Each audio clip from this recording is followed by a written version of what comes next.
I actually really am proud. It's too bad we didn't get that on camera. All right. Well, hello YouTube. We are here with today's Rivals champion. What is your name, sir, and what did you play? Peter Brown. I played, once again, Invoked Dogma. After many different decks, we have settled on Invoked Dogma this time, shockingly. Yeah, even though Lancia is one of the best hand traps in the format, I am playing a deck that loses to Lancia. But it's good for every other reason, so I think still a largely good choice in a meta that has way too many decks in order to actually address, and plus like Rivals is by itself its own meta, so you can't look at the top 8 of an LCS or of an Invitational and like go off those deck lists and just assume it'll work at Rivals, because Rivals is its own meta. So I played something that's like pretty universal, a lot of just generic 1-for-1 trades, and that's kind of what Invoked Dogma is. It's just Invoked Dogma and tech cards, and so I thought universal, exactly what I was kind of looking for. It plays into Lancia, which I understand, but no deck is perfect, and so there are mitigations for that in talents, but other than that, pretty happy. So I thought I played well. This deck's good for picking my deck to play too, so yeah, sounds good. All right, well, let's see this deck of yours. All right, so it's mostly standard. We do 3 Alistair, 3 Meltdown, 3 Invo. You can play 2. This card gets ashed or impermed a fair amount, so I do play the 3rd. I do side out going second sometimes, because if you have a 6-card hand, especially with cards like Phantasmate in here and Triple Tactics talents, seeing 2 of these is very awful. And you are really highly likely to see a second if you're going to second, because you're at 6 and possibly 7 cards in hand, depending on the scenario with Prosperity. So fine with 3 of that, and then Terraforming, same thing. So and then Dogma cards. Historically, there's actually a lot to say here. Historically, I've always thought that a better engine was this. This is what I used to play. The reason why is because this card's actually not that great. It's really this card that carries the whole engine, because this card does the most by itself. This card does not get to Op Cologne, which gets to Schism without the help of this. And this card is only good depending on what other people are playing. And I made a judgment call with this deck by saying, well, a lot of people here are playing Dragon, Guru, and Bird, and Eldritch. And this deck is like Maximus by itself does very well against Bird and Dragon. Like, even though Bird plays the Furgit, it's really very marginal. They don't play any other Dogma targets. There's no room in their extra deck. Dragon plays 0, so this card's very good against Dragon, and it's also good against Rogue for the most part. It is subpar against Guru, but you decided out against that deck for the most part. But I kind of just thought, well, Maximus seems better now than in other formats, just because it's only good about depending on what other people are playing. So that's the reason why you play a 3rd Ecclesia, because you really need to see the Maximus, because Schism, Shadal is very, very good, but the problem with an actual Shadal deck is it's every single good play is a 3-card combo, Fusion Spell and 2 monsters, whereas this deck can just turn Meter Servant. It's the same power. If anything, it's more flexible, because this gets a Schism play set up instead of having 3 cards. The reason why historically you might play 2 of these is because this card can add from the graveyard, which I really, really appreciate. This card's awful, because the restriction's too onerous, but mostly because of Maximus, I put the numbers at that, and it worked out fairly well, because my Salad opponent and my Thunder opponent did not have Dogma target, so that was pretty good. Play Schism, because that's why this deck is good right now. Yeah. 3 talents. Lancia was a card I was particularly like aware that out of all the hand traps that I really care about right now, it's Lancia definitely, and Ash kind of. You can play through Ash, because this, like, that's another reason why having an Invocation already in hand, like if they Ash your Alistair, you're like, lol, that's fine, and then you balance them. This card is pretty good in Ash, but mostly because of Lancia, that way you have a playable hand. Lancia's pretty devastating though, but we did not have this card when Dogma came out. Now this card is out, it is quite good. You banish 3 every time. I like never banish 6 unless I'm like really, really desperate. With this, I can show you like what Prosperity targets I have in here, but this card is what kind of makes the deck kind of playable again, because it's all about 1-for-1 trades. But the problem is that a lot of duplicates aren't very good, because if you have multiple Ice Strikers Prisons or multiple punishments or a lot of invoked cards, it's really, really bad. And this card allows you to have a diverse hand, and that's what this deck uses. This deck thrives on diversity. So with this card being out, it's played. It never conflicts. Never, you can sign out one second if you want to, because it's very bad when your opponent's womboing and comboing off. But in general, like this card being out is what gravitated me to this deck a bit. This card's good against everything right now. Hit tidying against Dragon.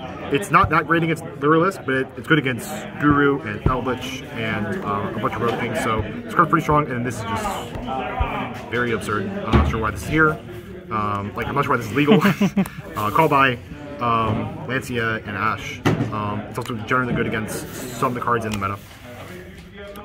For hand traps, I organize these in this order. I actually really like Imperm right now. It doesn't trigger talents, which I think is really strong, and it covers Lyrilisk really well because there's no hand trap that really covers Lyrilisk well, mostly because the Simorg card, A, can't be targeted, and B, is summoned in their combo in conjunction with Appaloosa, and so Imperm allows you to get maximum impact when they banish 3, for instance, on a Tri-Brigade, and so that's part of the reason why I like that. And the card's really universal right now, so I think everyone's playing Ash right now.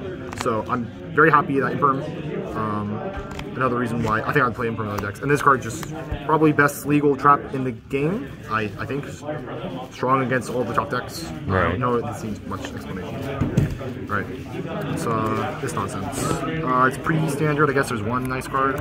These are your Alistair links. You don't play Artemis because you specifically need the Almar's Engraved to banish for Maximus. A lot of times, if you ever open Alistair Ecclesia, you need this Almar's Engraved. If you just play Artemis, you're going to banish this with Invocation, then you won't have an extra deck monster to banish for Maximus. That's why you need to play both. And you have the room in the extra deck, so it's literally fine. And that's also one of the reasons why I play this over Shadal, which I thought was not that great a deck because of the 3-card combo thing I mentioned, but also because it has too tight of an extra deck. It doesn't have as much flexibility. But there's a fair amount of flexibility in here.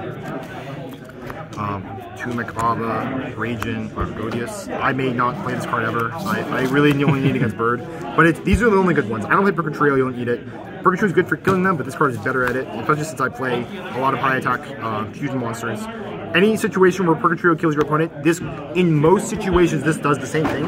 Unless your opponent is playing a really garbage deck in which your deck is going to overwhelm anyway if you're playing dog cards. So that's why that works.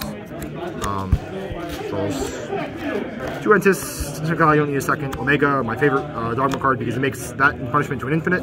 My favorite one, I love this one because you can send it with Argodius to kill random things like Alpha and Tyranno. Yeah. And then you banish with Argodius, and Argodius goes to 7,000 plus Alistair is 8,000. So this is very hilariously strong.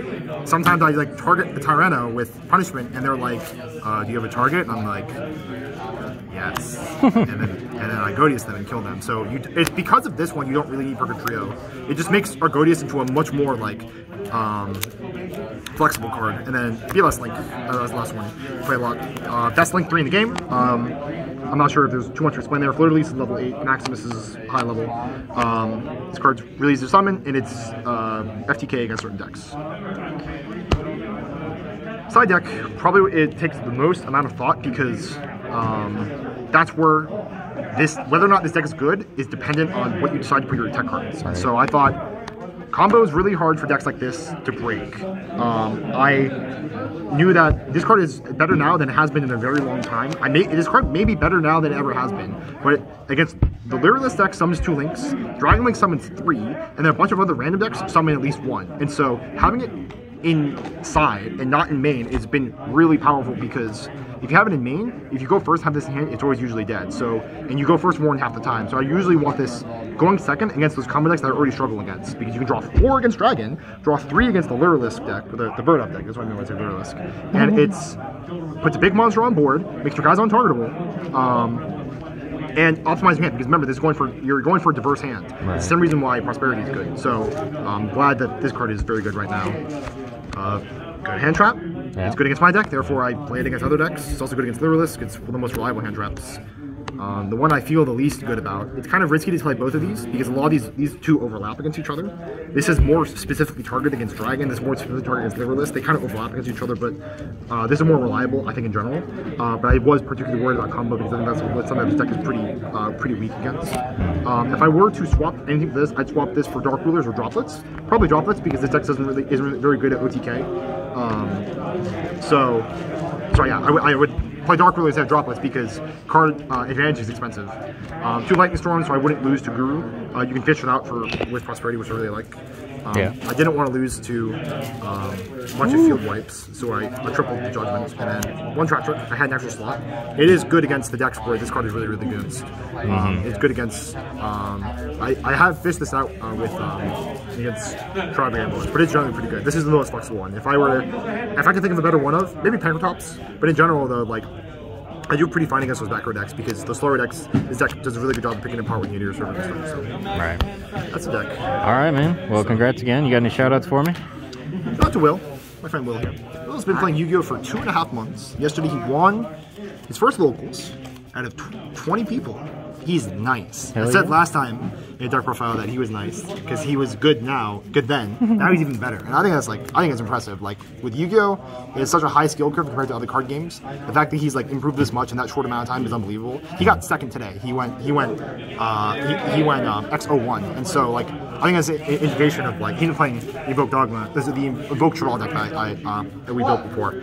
So I think that's great. I think it's fantastic that he's doing this well. So great addition to the team and all that. And I got my boys right here. We got the Monkey on Malefic, and then Swole Joel. Swole Joel looking swole. You have to watch the camera lens so they don't break whatever that is. So, and then Joel's at home. Yeah, no fun. Rivals and all that. Yeah, that's all the boys. Hell yeah. Awesome, man. Well, congrats again. Thanks so much. Take it easy.